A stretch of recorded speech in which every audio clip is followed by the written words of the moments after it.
Medzi vekom a dospelosťou je veľký rozdiel. Nie každý, kto zostarne, aj dospeje.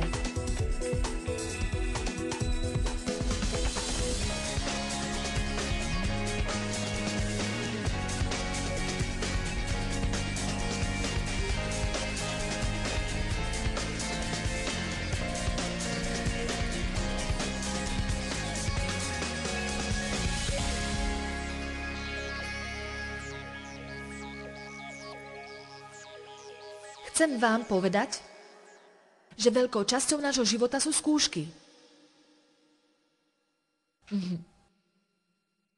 Všeličo sa nám prihodí a v tom všetkom si vôbec neuvedomujeme, že sme práve skúšaní. A keď skúškou neprejdeme, musíme si ju zopakovať.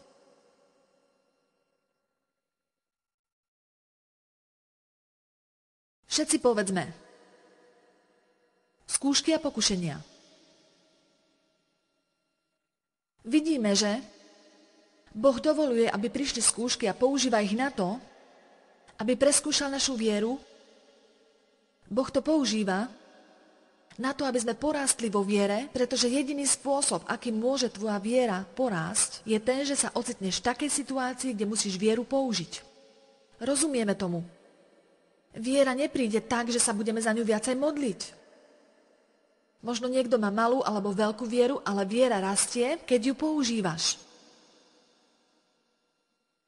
Boh dovoluje, aby skúšky prišli a používa ich na to, aby nás preskúšal. Dnes budeme spomínať verše, ktoré hovoria jasne, že Boh si používa skúšky, aby zistil našu hodnotu. Najskôr prichádza skúška, až potom povýšenie. Nebude ti nič platné, ak sa budeš modliť za povýšenie a nebudeš ochotný prejsť cez skúšku. Chcela by som, aby ste si dnes večer niečo odtiaľto zobrali. Niektorí z vás ste s týmito skúškami vo svojom živote bojovali, namiesto toho ich potrebujete prijať, prejsť cez ne a dostať sa na druhú stranu. Ak s nimi budete len bojovať a bojovať a bojovať, za chvíľu zistíte, že vás to len úplne vyčerpá. Myslím si, že mnohí ľudia tomuto skutočne neporozumeli. Nevedia, o čom sú tieto skúšky, trápenia a pokušenia. Na druhej strane Satan ťa bude chcieť skrze túto skúšku pokúšať a zvádzať na hriech. Toto pravdepodobne spomeniem v mnohých svojich kázniach, pretože skutočne chcem, aby ste porozumeli významu skúšky. Ak Boh dovolí, aby prišla skúška, použije ju na to, aby preskúšal tvoju vieru. A on ťa včas z nej vyvedie, pretože on nám to tak slúbil. Nikdy nám nedáva viac, ako vieme zniesť. A vždy zabezpečí cestu von. Na druhej strane je tu Satan, ktorý do toho rýchlo vstupuje. A on využíva toto skúšobné obdobie v našom živote na to, aby nás zviedol naspäť, aby sme obvinili Boha, aby sme sa nevhodne správali a zle jednali s druhými. Alebo aby sme skončili pri nejakom inom druhu hriešného konania. Ale vďaka buď Bohu, že v každej jednej situácii môžeme mať víťazstvo, môžeme víťazne premôcť skúšky a trápenia. Pozrieme sa na 3 úryvky z písma, každý z nich je úžasný, hovorí o víťazstve. Rimanom 8:37. A uprostred všetkých týchto vecí sme viac ako víťazi. Získavame triumfálne víťazstvo. Skrze toho, ktorý si nás zamiloval. Je dobré mať niekde poznačené tieto 3 úryvky a hneď ako príde skúška, si ich otvoríš a môžeš ich nahlas čítať. Keď je toho priveľa, vyber si ich a čítaj. Som viac ako premožiteľ skrze Krista, ktorý ma miluje. Ďalší úryvok je z 1. Korinťanom 15:57. Ale vďaka buď Bohu, ktorý nám dáva víťazstvo. On z nás robí viac než víťazov. Skrze našeho Pána Ježiša Krista. Vďaka buď nášmu Bohu, ktorý nám dáva víťazstvo. Ktorý z nás robí víťazov. A posledný úryvok je z 2. Korinťanom 2. kapitola, verš 14. Ale vďaka buď Bohu, ktorý nás skrze Krista vždy vedie do víťazstva. ako trofeje Kristovho víťazstva a skrze nás rozširuje a zjavuje vôňu známosti Božej na každom mieste. Všade. Musíme porozumieť tomuto úryvku písma. Ponajprv, Boh si ťa chce použiť, aby si niekomu svedčil. Ľudia ti nebudú venovať svoju pozornosť, ak si toho veľa nezažil. Pretože to prvé, čo im nepriateľ pošepká, je, ako to ty môžeš vedieť. Čo ty o tom vieš, čím ja prechádzam? Biblia nám jasne hovorí, potom, ako nám dá víťazstvo, potom skrze nás rozšíri a zjaví vôňu známosti Božej na každom jednom mieste, všade. Jeden z dôvodov, prečo ľudia počúvajú moje kázne, je ten, že vedia, že viem, o čom hovorím, pretože som sama cez to prešla. To neznamená, že aj ty musíš prejsť všetky tie oblasti, ktorými prechádzajú ľudia, ktorým chceš pomôcť. Ale tiež nepotrebujeme ľudí, ktorí hovoria tak povediac do vetra, nevedia v skutočnosti, o čom to je. Amen? V poriadku. Je to niečo podobné, ako keď žena rodí a doktor jej hovorí: zatlačte moja, teraz! Nemá ani poňatia, nevie, čo to v skutočnosti obnáša. O čom to hovorí? Hovorí tlačiť? Čomu mám jednu struhnúť?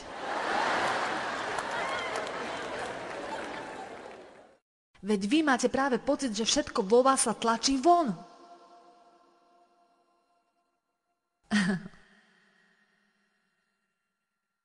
Medzi vekom a dospelosťou je veľký rozdiel. Nie každý, kto zostarne, aj dospeje.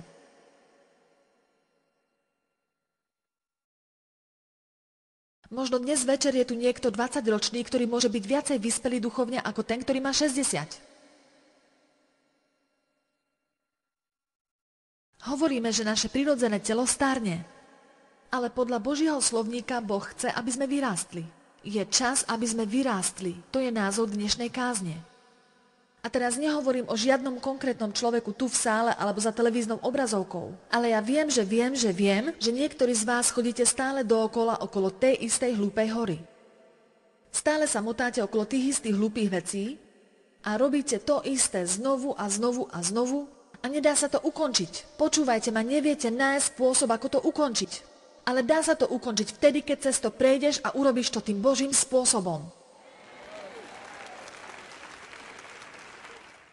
Dnes večer som tu preto, aby som vám povedala to, čo povedal Pavel svojim ľuďom. Úpernlivo vás prosím v mene Kristovom. Dovoľte, aby Pán Ježiš Kristus bol úplne a dokonale vyformovaný vo vašom vnútri. Urob to tým Božím spôsobom, lebo v skutočnosti iný ani nie je. 1. Korinťanom 13:11.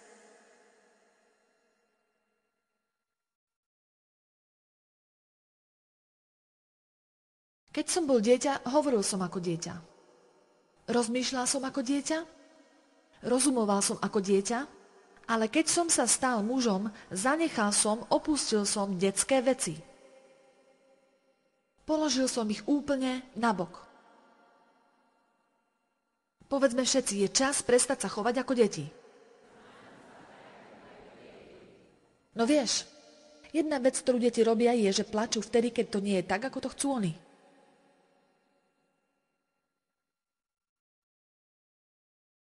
Hneď ako sa cítia nepohodlne, niečo sa im nepáči, začnú mrnčať. Je jedna vec, ktorú sa musíme naučiť, a to zostať ustálený, pevný. Raduj sa aj vtedy, keď to nie je po tvojom. Plň si svoje záväzky, aj keď to nie je tak, ako ty chceš. Keď všetko ide fajn, sme v pohode, ale ako náhle príde skúška, správame sa inak, ako by nás niekto vymenil. Keď je všetko v poriadku, sme v pohode, sme iní, ale zrazu prichádza skúška a nás akoby niekto vymenil.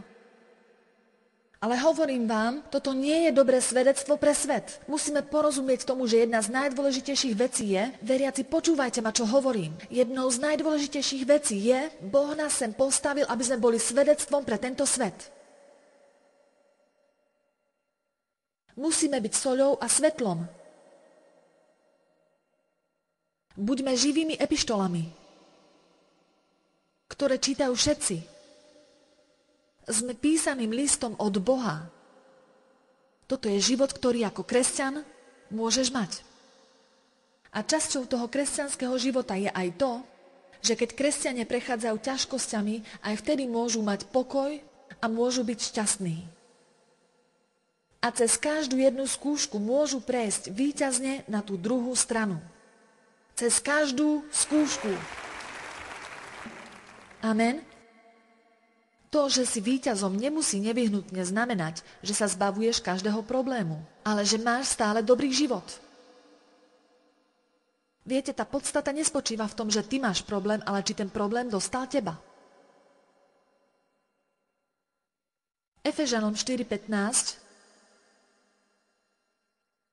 Nech naše životy vyjadrujú pravdu v láske vo všetkých veciach, hovoriac pravdu, jednajúc v pravde, žijúc v pravde a celý takto zabalený v láske vyrastime. Otoč sa k susedovi a povedz mu s úsmevom, aby sa nenahneval. Musíš vyrásť.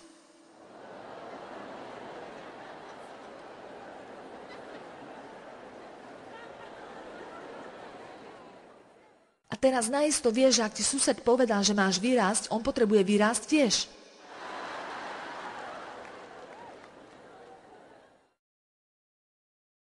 Je zaujímavé, že Biblia hovorí v 8. kapitole Jána, že pravda ťa vyslobodí. A tu nám zase hovorí, nech naše životy ukazujú pravdu, nech hovoríme pravdu, nech jednáme s pravdou, nech žijeme pravdu a potom hovorí, nech vyrastieme.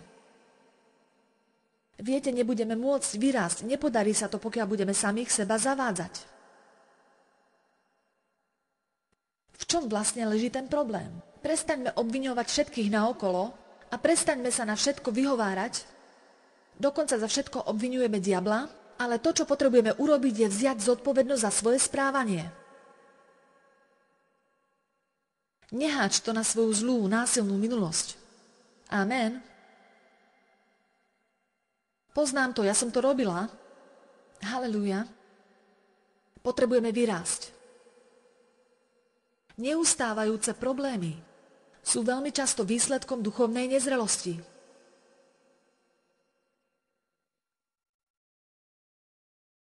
Myslela som si to, málo komu z vás sa toto bude páčiť. Takmer som to nepovedala, pretože viem, že pre niekoho to môže byť tvrdé. Ale verím tomu, že ak máme nikdy nekončiace, neustále problémy, tak to tak môže byť, ale prechádzame aj cez útoky, môže to byť útok. Vieš, skôr alebo neskôr sa musíš zastaviť a povedať, toto je diablov útok. Ale predstav si, že diabol útočí na každého. Ak ťa necháva na pokoji, tak to je skutočne dôvod, aby si bol znepokojený. Ak na teba diabol neútočí, znamená to, že ho nezaujímaš, neohrozuješ ho. To je znepokojujúce. Ale my sme posadení v ponebeských oblastiach nad mocnosťami temna a hoci máme aj obdobie útokov, vidíme to aj v Lukášovi 4. kapitole, keď sa Ježiš 40 dní pôstil na púšti a Satan na ňo zaútočil, chcel ho nejako získať za tých 40 dní, hovorí sa tam, že keď prešiel celý ten cyklus obdobie pokúšania, teda keď to skončilo, Satan odišiel do času, aby našiel ďalšiu príležitosť. Takže máme určité obdobia skúšok. Ale čím viac sa učíme Božie slovo, tým viac máme vedieť, ako prejsť cez tieto obdobia. A dnes vám hovorím, že skrze Božie slovo a skrze skúsenosť, ktorú mám, aj napriek tomu, že na nás diabol útočí, nemusíme sa cítiť po celý čas mizerne.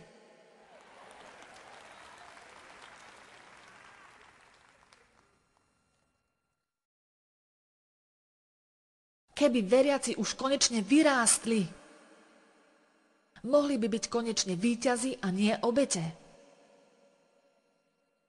Aké sú to problémy, ktoré si môžeme spôsobiť duchovnou nezrelosťou? Takýto zoznam by bol nekonečný, spomeniem len zo pár.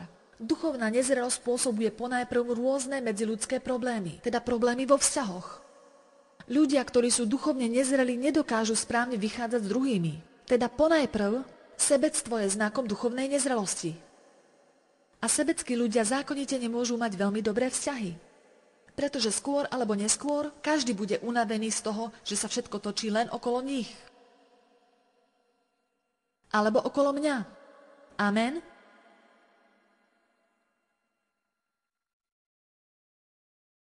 Ba dokonca neistota. Niekedy sa ľudia na mňa hnevajú, že o tom hovorím. Hovoria mi, ty nevieš, ako sa ja cítim, ale viem, ja som tam tiež bola. Aj keď na jednej strane môžem vyzerať, že som veľmi smelá, musela som jednať tu a tam s neistotou. A ľudia mi stále dookola hovoria, vieš, dotklo sa ma to, veľmi to zranilo moje city. Na druhej strane, ale ja som taký neistý. Viete, nemôžete mať s niekým vzťah a neustále chodiť okolo neho iba po špičkách, aby náhodou. To jednoducho nie je správne. Nie všetci sa na mňa usmievate? Viete, úprimne vám hovorím, môžem sa tu postaviť a potľapkať vás po pleci a povedať, buďte požehnaní a poslať vás domov, ale toto vy predsa nechcete, vy chcete niečo, čo zmení váš život, že je to tak. Môžem povedať, že aj ja som tým prešla. Napríklad, keď Dave pozeral futbal, moje city boli vždy zranené. A vždy, keď išiel hrať golf, bola som urazená. A keď mi na narodeniny nepriniesol darček, bola som nahnevaná. Niekedy to jednoducho potrebujeme prehltnúť a ísť ďalej. Amen. Povedz si niekedy, pozri, dostala si tohto. No čo už? No, pravdu povediac, ani ty nie si nejaká veľká výhra.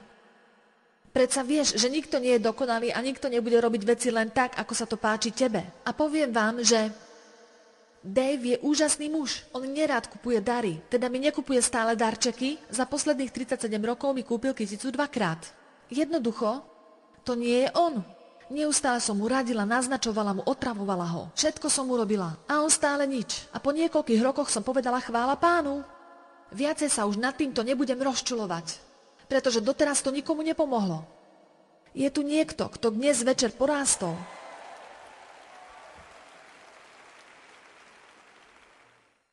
A pritom je množstvo iných vecí, ktoré on robí. Možno, že ty máš partnera, ktorý rád kupuje darčeky, ale možno nevie robiť niečo iné. A môj manžel zase vie robiť niečo iné, ale nedonáša mi dary. Pointa je v tom, že nikdy nebudeme mať takého partnera, ktorý by vždy všetko spravil tak, ako sa to páči nám. Preto buďme pozitívne naladení, čo je mimochodom ďalším znakom duchovnej zrelosti. Mali by sme hľadieť na to, čo máme a už prestaňme každý deň robiť zoznam vecí, ktoré nám chýbajú. Amen. Na moje 55.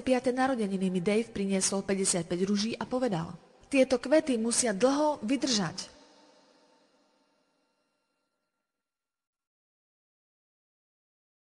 Dave je typ človeka, ktorý chce naraz spraviť veľa vecí.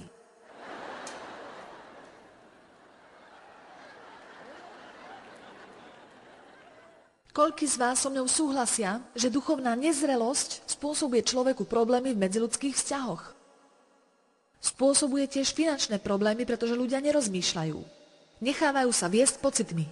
Nikto nemôže mať všetko, po čom túži a ešte k tomu aj hneď. Každý sa potrebuje naučiť, ako odložiť svoje uspokojenie na neskôr. Každý sa musí naučiť čakať. A hlavne šetriť. Chcela by som zaplatiť za to auto v hotovosti. Bez komentáru. Nespokojnosť je znakom duchovnej nezrelosti. Byť nespokojný. Nepáči sa mi práca ani tento zbor. Nie som spokojný s manželkou alebo s manželom. Nepáčia sa mi susedia ani náš dom. Nemám rád toho suseda. Nie je to tak? Vždy si niekde niečo nájdeme. Vždy je tam niečo. Nespokojnosť. Nespokojnosť a nespokojnosť. Viete, v skutočnosti nie sme nespokojní s tým, že niečo nemáme, ale sme nespokojní sami so sebou. Nech sa páči, chvála Pánovi. Keď mám byť úprimná, je dosť ťažké nájsť problém, ktorý by nejakým spôsobom nebol napojený na duchovnú nezrelosť. Ale ak si duchovne zrelý, si šťastnejší, máš viac pokoja, si omnoho spokojnejší, vieš viac prijímať život tak, ako ide, vieš vychádzať s ľuďmi, ideš v tom istom prúde. Amen. Jakub, kapitola 1. Budeme čítať prvé 4 verše, ktoré sú príkladom duchovnej zrelosti.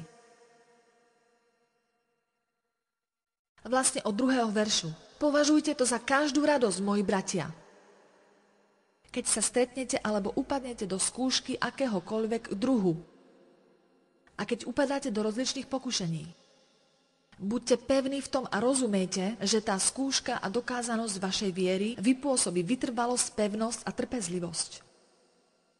Keď prichádzali skúšky do môjho života, najskôr začalo vychádzať na povrch aj niečo iné. Totiž skúšky nám ukážu, kto vlastne sme.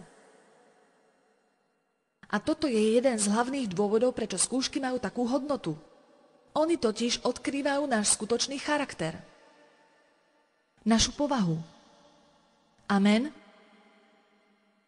Oni vypichnú, poukážu na naše slabosti. A to je dobrá správa, pretože keď uvidíme tú realitu, môžeme prísť k Bohu a žiadať od Neho pomoc. Ale ak sme oklamaní a obviňujeme všetkých naokolo, nedá sa nám skutočne pomôcť, pretože vždy ju dávame tam, kam nepatrí. Človek, ktorý sa dokáže v skúške plnohodnotne radovať, hľadiac na koniec, na výsledok, je zrelým človekom. Ak niekto vie povedať, napriek tomu, že prechádza ťažkosťami, teraz je to ťažké, ale verím tomu, že to prinesie niečo dobré. Moja viera porastie a budem nútený prehlbiť svoj vzťah s Bohom. Všetkému nerozumiem, ale dôverujem tomu, čo Boh hovorí, že všetko bude spolu pôsobiť na dobré. Takýto človek má nejakú duchovnú zrelosť. Možno aj ty by si mal začať takto rozprávať napriek tomu, že sa na to necítiš. To je tiež duchovná zrelosť, keď si ochotný hovoriť to, čo hovorí slovo. Napriek tomu, že tvoje pocity hovoria niečo úplne iné. Radšej to zopakujem. Znakom duchovnej zrelosti je aj to, keď vyznávaš to, čo hovorí Božie slovo. Napriek tomu, že tvoje pocity hovoria niečo iné. Tvoje pocity ti hovoria, skonči to, vzdaj to. Ale tvoje ústa vyznávajú, pretože Božie slovo to hovorí, nikdy sa nevzdám. Pocity hovoria, Boh ťa nemiluje.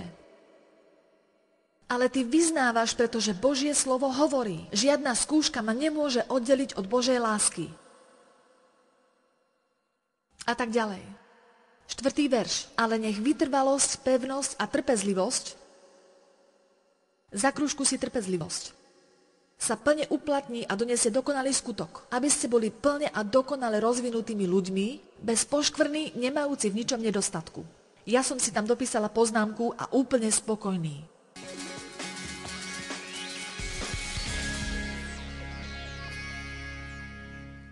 Povzbudzujem vás, aby ste sa snažili o stálosť a stabilitu. Zdôrazňujem, hľadajte to. Celkom iste viem, že to len tak náhodne zhora na vás nepadne. Musíš to hľadať a presadiť. Nemôžeš mať stálosť a stabilitu a zároveň ísť a konať podľa svojich pocitov. Za posledných niekoľko rokov som sa niečo naučila a veľmi mi to pomohlo. Napriek tomu, že sa môžem cítiť zle, môžem sa rozhodnúť urobiť to, čo je správne. Preto vás povzbudzujem, aby ste aj vy napriek bolesti vždy urobili to, čo je správne. A budete vidieť, aký radikálny pokrok to prinesie. Ježiš je nielen našim úžasným spasiteľom, ale on je aj lekárom.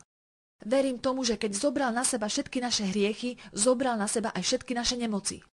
Neviem to vysvetliť, prečo niektorí ľudia sú chorí, nerozumiem ani tomu, prečo niektorí ľudia nie sú hneď uzdravení po modlitbe, ale som rozhodnutá modliť sa za ľudí. Povzbudzujem vás, aby ste uvoľnili svoju vieru, možno prijímate aj lekárskú pomoc, ale dôverujte, že Boh bude pôsobiť vo vašom tele.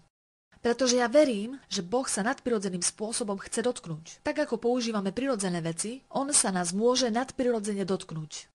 Niektorí z vás máte taký problém, na ktorý ani neexistuje liek. A dnes potrebujete dotyk Boží. Či už je to bolesť hlavy, alebo ťa bolí chodidlo na tvojej nohe, alebo bojuješ s rakovinou, ja uvoľňujem svoju vieru a spoločne s tvojou vierou budeme očakávať zázrak. Otče, prichádzame k Tebe v Ježišovom mene a ďakujeme Ti, že si dobrý. Bože, ďakujeme, že si dobrý. V 3. Jána 2. verši Tvoje slovo hovorí: Milovaný, prajem Ti, aby si sa mal dobre a aby si bol zdravý, tak ako sa má dobre aj tvoja duša. Pane, Ty chceš, aby sme sa mali dobre, boli zdraví a mali silu. Staviame sa proti nepriateľovi, ktorý chce, aby sme sa cítili zle a boli chorí. A Pane, prosíme ťa, odpusti nám. Ak sme sa zle o seba starali, neodpočinuli si a ak sme nezabezpečili pre telo dostatok živín. Pane, činíme pokánie, ak sme nesprávne zaobchádzali so svojím telom. Prosíme ťa, obnov nás. Uzdrav nás. Pane, prosím ťa za tých, ktorí nás sledujú cez televíziu a majú bolesti. Či je to bolesť hlavy alebo niečoho iného? Bolesť v klboch? Modlím sa za tých, ktorí majú bolesti žalúdka, dobre im netrávi alebo majú akýkoľvek iný problém. Za každého s akoukoľvek chorobou. Hovorím vám, buďte uzdravení. V mocnom mene Ježiš. Otče, ďakujeme ti, že sa dotýkaš. V mene Ježiš. V mene Ježiš. Teraz vás pozbudzujem, pretože som sa modlila, aby ste venovali svoju pozornosť tomu, čo vyznávate. Povedzte, uzdravujúca Božia moc teraz vo mne pôsobí. A verím tomu, že každý deň sa bude mať lepšie a lepšie po každej stránke. A nezabudnite, starajte sa primerane o svoje telo, pretože ono je chrámom Božím. Boh vás požehnaj.